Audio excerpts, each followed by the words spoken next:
and every other person in between, we meet once again. How are you doing? And allow me to ask you, are you still wearing masks, social distancing, sanitizing? At the end of the day, we have to flatten the curve. Now let's bring it back to what we normally do on this show. Of course, giving you a scoop on what some of your favorite celebs have been out here doing. Are you ready? Because I am. I actually have been for a minute now. Let's get the show on the road. My name is Bahati, and this is the Hot Topics Intro.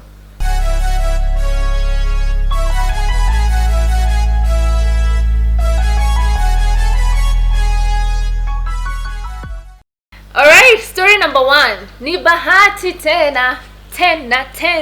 Now, of course, we all know Bahati is not new to the news. He is always making headlines day in, day out. But this time around, he has decided to change the name Fashion Show from Fashion Show to actually Fashion Shock. Now, this is what he did. He showed up in a white bob hairstyle with a mid-parting.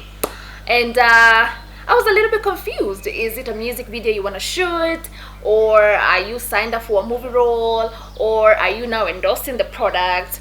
Or are you just being Bahati, the usual dramatic Bahati? But then again, this brings me to the fact that men nowadays, you're actually doing the most. So apparently, there's also a percentage of men who are braiding beards. No, I'm not cooking this story. I promise. Take a look at this photo. Yeah, you see what I mean? What the hell? And then just when I'm trying to absorb that men are now doing hairstyle that even myself, by the time I'm doing it, I have to think twice, and you're also doing your beards, Timitida decides to show up in a full woman outfit, all the way from the head to the toes. Now let me ask you guys, come. What happened in this year's men's conference? No, seriously, what happened? Because no, I can't. We have to do something, for real. We've got to. I'm done. Now let us talk about what happened on Thika Superhighway last weekend. I mean, we all know what's up. It was the real definition of the word chaotic, chaos, menace, violence, drama, terrible, horrible, everything. Insert every negative word you can use to describe the situation. Now, what really happened is, curfew is 8 p.m. And then people were caught up, and the police did a roadblock. So everyone was stuck in that traffic. Of course, the situation was brought to light by people like Diana Mara and so many other people who took to Instagram and different social media platforms to show the situation on the road on that night. Hey guys, what's up? So right about now, niko Thika Road, and the situation right now is that curfew time imefika, so they've blocked the roads. Now wamesema, you know what, tunalala kwa barabara hadi 4 a.m. So this is the situation. You can see, kama mnaona, so they've blocked the roads all the way. Yote ni traffic.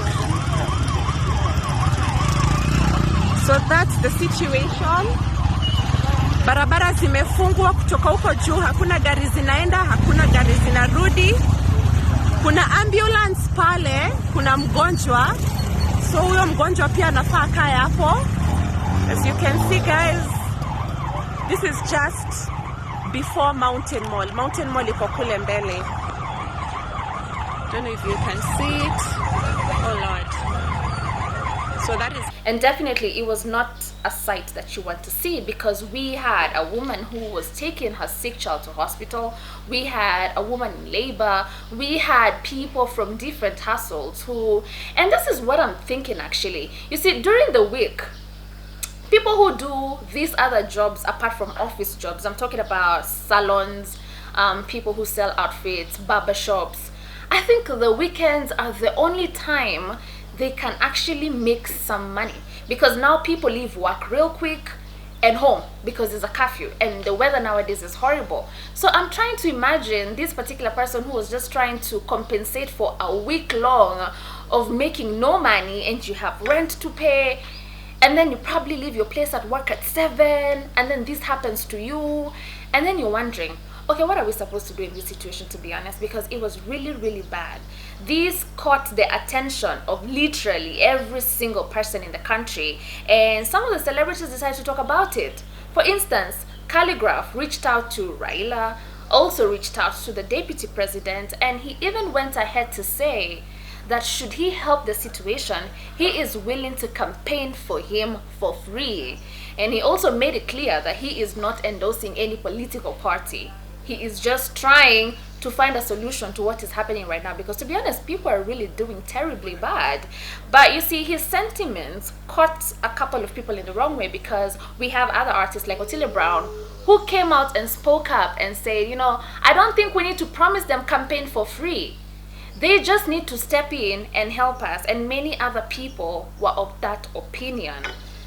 Now, I just want to remind you, some years ago, 4 or so, this is how Thika Superhighway looked like. Yeah, see those red flags and those red cars? It is what it is. I hope now we are woke. No, we have to be woke, guys. Seriously. Next year, general elections, may we remember these things before we vote on things that don't really make sense. Are we together? Alright, Kenyans on Twitter, you like violence. What's up with the violence, guys? Seriously, what's up with the violence? Now, the latest victim of the wrath of Kenyans on Twitter is the one and only Betty Chalo. And if you ask me, I think she's one of the most tough-skinned individuals I have ever met in my entire life. To be honest, she has been trolled online day in, day out, but somehow she cool with it. If you were me, I think some of the things she has been told online, I would probably be now going through therapy, counseling, and all those things so that I can get back to my usual self. But yeah, I give it up to Betty Chalo to know how to dust herself and get back up. Now, this is what she decided to do. While we were busy crying out to the government on Saturday night to fix the situation on Thika Superhighway, Betty Chalo decided to give you guys other plans. So she posts this beautiful picture of herself. I mean, she's a pretty girl. And she says, "Who's awake? I got plans." Like, you know what I'm saying? Like, you're trying to make people think different things in the middle of the night. And Kenyans were not having it, especially because they said you cannot afford to look for men's attention when we are in the middle of a pandemic. Twitter went crazy. Twitter chose violence on Betty Chalo. But at the end of the day, I mean, she's a tough girl. She was responding actually to what people were saying. And I don't know, we are so mad. Can you just let her be and enjoy her moment? There are days when a woman, you're feeling extra pretty, extra fly, and you want to bring it to people's attention. It was probably one of those nights. Unfortunately, at the same time, Thika Superhighway was on fire. So, yeah, it did not go well, but yeah, she cute. We can try another day, okay? But Kenyans on Twitter, relax. You guys are too violent. I can't deal with all of y'all. Seriously. Alright, now that's pretty much what some of your favorite celebs have been doing this past week. Of course, most of them are doing the most. But what I said at the beginning, men, we need to talk. We need to talk. I cannot be in a beauty section buying my own makeup and you're also there. Just stick to your side, okay? We're about to take a short commercial break. We will be right back with an inspiring artist, a very young artist who will probably remind you that you're never too young to start chasing your dreams. Keep it right here, Hot Topic Central. See you right after this.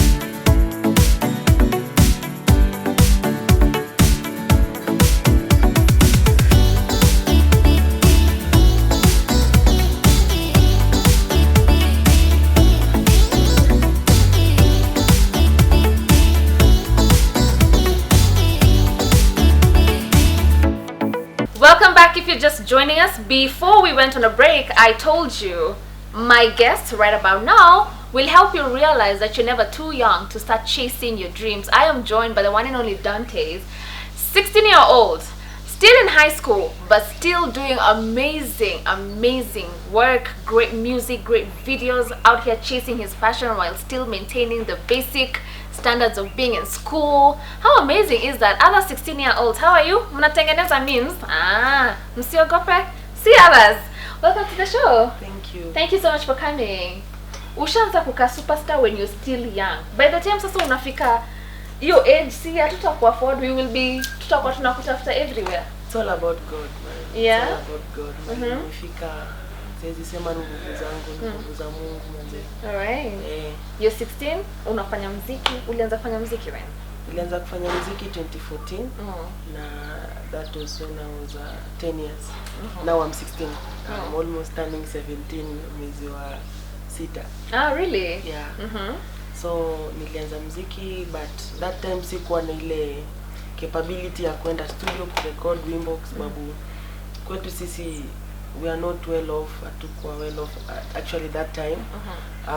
So singeweza afford kwenda studio kurecord wimbo. I used to hawk my music in the streets nikimbia watu. Isn't streets gani? Kitale, natoka Kitale by the way. Kitale huko kwa streets za Kitale town nikimbia wasee, unanipatia 10 bob, unanipatia 20. Wengine walikuwa wananifukuza because before I started singing that was when my dad alikuwa live, mimi nilikuwa naibia at the street. Oh no. Manzi, yani tulikuwa tunaishi maisha mbaya. So I resorted to stealing. Nilikuwa naibia watu na kupiga ngeta tu hivyo, yani na kutoka simu kwa mfuko. Na hiyo ilikuwa uko na miaka ngapi? 10, 9. Oh really? Yeah. So ulikuwa na gang yenyu yenye mnaiba pamoja? No, nilikuwa tu peke yangu. Oh really? Hadi kuna day nimepigwa na wasee. Mob justice. Mara 3 hivi yani. So kuna time babangu alikuwa mochari. Wakati sama babangu wako mochari, wakati shughuli za matanga inaendelea. Mwanzo nilishikwa kwa street, nilikanyagwa vibaya sana, ankangu ndo aliniokoanga. Na ankangu mwenyewe akapigwa in that process ya kuniokoa.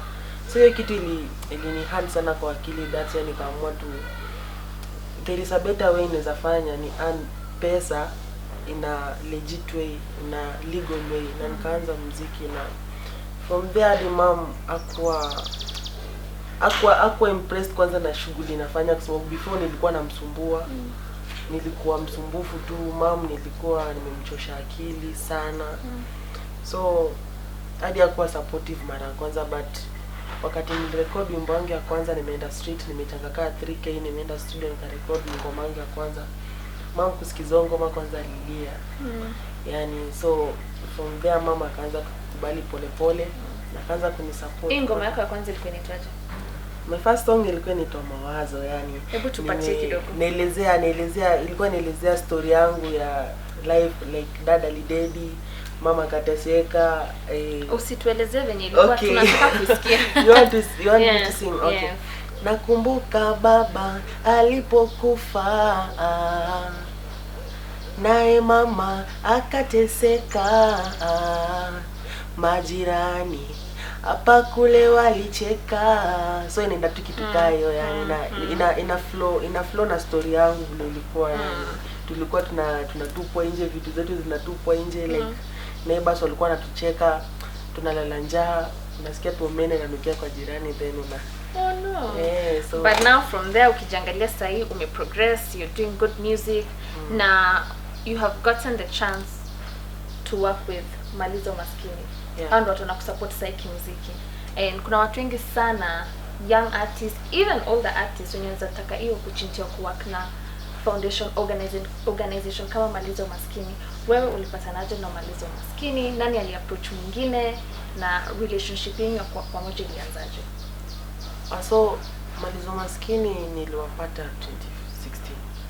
2016 wakati bado sana niko kwa street na ndio tu majamaa, nikachanga do, msaka nifanyia tu video free.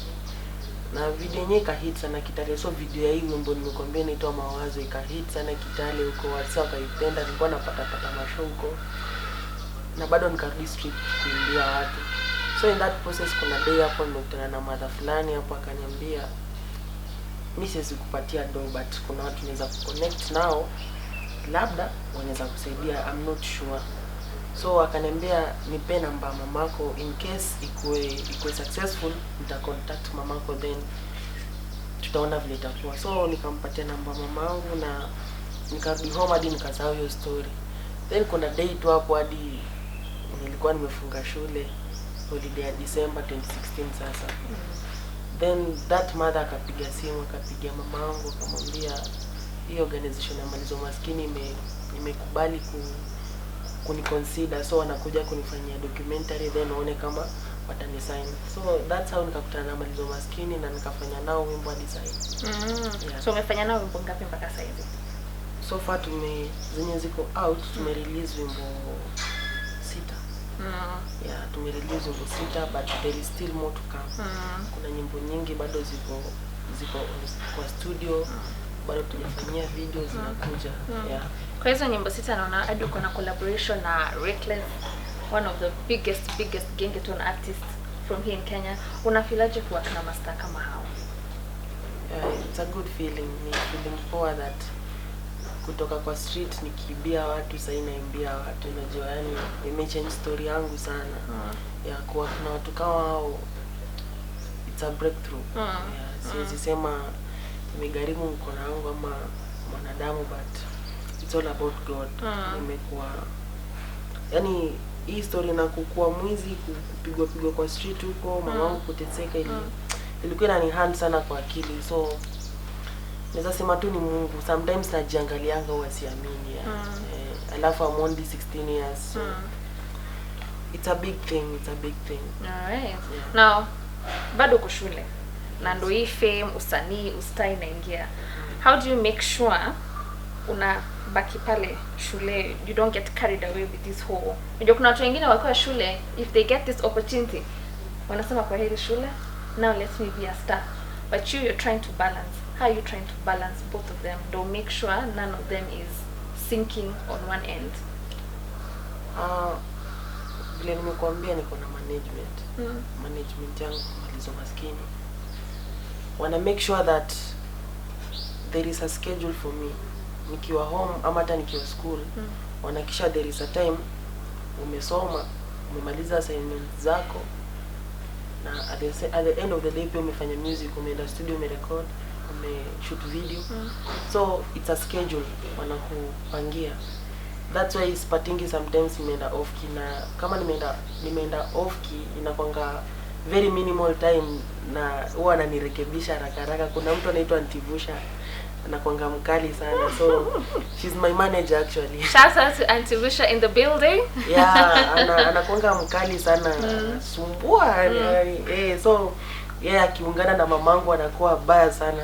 Wanahakisha nimesoma hata nikiwa shule, nikileta grade below B- anaacha muziki.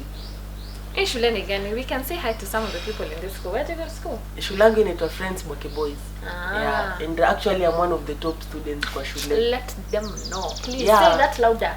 I'm one of the top students. And also one of the best artists from the 254. Actually the only one kwa shule.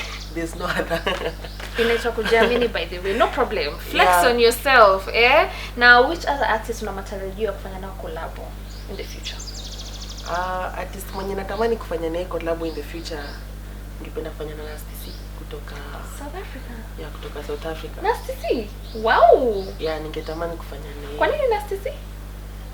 Nasty ananipendeza tu vile huwa na pia like kama star hivyo, alafu pia ni teenager. Yaani huwa ananibamba tu vile huwa anakaa, alafu success yenye amemake na hiyo miaka yake ni kubwa sana, so huwa anani-inspire sana. And also the likes of kina Davido, Wizkid, huwa anani-inspire sana. Siwezi mind kufanya nao collab in the future. Alright. Na tukirudi hapa nyumbani, ni wasanii kama gani ambao unatarajia pia collab pia itakuwa mbaya? Sauti Sol. Oh, nice. Sauti Sol, Nyashinski. And also Calligraph is mine. Alright. Yeah. Where's the man Calligraph here? And also kama ni mwimbaji tunaweza fanya collab.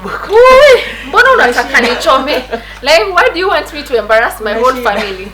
And hiyo mkiniona studio, kama amenita studio, who am I to say no? Don't you dare step on my career. Alright? Okay, so other young people who are watching you, pia wao wako na talent kwa muziki ama wanatarajia kuingia kwa maisha ya usanii, unapewa umetoka katika maisha ya shida, unajua pia umepitia mashida zako, hapa ndo huko, you're doing well for yourself, congratulations. But the other younger ones who are looking at you na wanatamani pia siku moja wakae hapo waweze kuimba venye unaimba, unaweza waambia nini? For every young musician huko nje, hata apart from music kuna talent mingi. Kuna dance, kuna football. Yeah, kuna mtu akona talanta kula. So kila mtu akona talanta yake. Kukula, So sio? yeah, so Na corona. make a step na make to step forward, yani hata kama ni step ndogo, put step. Mimi nilienda street kuimbia watu, so hata kama step ni ndogo sana usijua vile ita change life yako. Kama watu wanakufukuza, wanakufanyia nini, usiwahi give up. Sababu mimi nili apply kitu inaitwa perseverance, nilipersevere. Mtu akikufukuza unarudi tena. Mtu akifanya nini unasikia, unaona nikaa hujasikia, unarudi tena unafanya the same thing. Na hii ni kitu ina apply hata kwa mfano ukisema maji wakati inapita kwa mtoni ndio ipasue mawe, si ati maji ni strong, imepersevere ikapita mawe ikapasua. So it's all about perseverance. Persevere na kitu unafanya na kila kitu itakuwa poa. Then I want to talk about kuambia wazazi wote manze, support mtoto wako kama kuna talanta. Yeah, give him an opportunity or give her an opportunity, aonyeshe talent yake. Kuna wazazi wenyewe Wakali. Sana. Wazazi wakali sana. So mzazi yenyewe allow mtoto wako afanye kitu, aonyeshe talent yake, ashowcase talent yake. Usijua apart from masomo, hiyo ndio inaweza kuwa side hustle yake. Okay. Yeah, ni hivyo sasa. Alright. Na nataka tufunge na nyimbo yako yenye unataka kutuimbia, na pia kama unaweza tufundisha dancing style ya wimbo. Uko na dancing style? Unaweza nifundisha? No. You don't dance? I do dance but You don't want to show me? sijafanya dance yake. I've not practiced it. Si hiyo dance ya hiyo wimbo utatuonesha tu kitu yoyote. No. Wewe ni msanii. Let's do the opposite. Wewe nionyeshe. Aha, correct. No problem. There you go, guys. That's Dante, 16-year-old, doing the most, still doing so well in school and pushing the music. Shout out to Malizo Maskini for coming through for talents in the country and helping young people like him with big dreams to prosper in this world. At the end of the day, we are always thankful for everyone who's coming through to help the talent and people in the creative arts, because that is the future. Literally it is. So we are going to wrap up the show with Dante singing for us one of his amazing songs, and of course I'm gonna be the backup dancer. I mean, msijaribu kunidharau by the way, niko na moves, but nikijembarrass pia mniforgive. Okay, the stage is yours. Take it. Assume corona imeisha, hapa ni crowd, watu wana shout Dante. Wako wapi? We assume tu. We assume tu. Okay, so mikono juu hapa. Uone nimeshainua. Okay, kila mtu mikono juu. Usicheke. Even utafanya kwa show, unajua sasa kupea hata bob. Okay. Tuanze tena. 1 2 3 go. Mikono juu. Mikono juu. Mikono juu. Sawa. Tutafanya mkono juu peke yake. Hivyo ndio wimbo ya mkikuta show. Okay. Acha ishe na verse moja. Ati Dante mini boy ordinary, tukipatana kwa chomsi ni hande, jina kubwa ka ujui si usare, msupa nitakujengea hadi palace, wewe ni mrembo unakulaga nini ngware, kona dai nitakufikisha Kitale, trip usijali nina license, ushaniteka walai ka afande. So mademu wengine wanapelekwa Maldives na Dubai. Yeye amesema kawe ni mrembo na kupeleka Kitale. Aworo one day. Now we have come to the end of the show. Mimi, I'm not boarding to this bus. Kitale is a no. Thank you guys for tuning in. My name is Bahati, and of course this is the Hot Topic Central. See you later in the week with so much more. Ciao.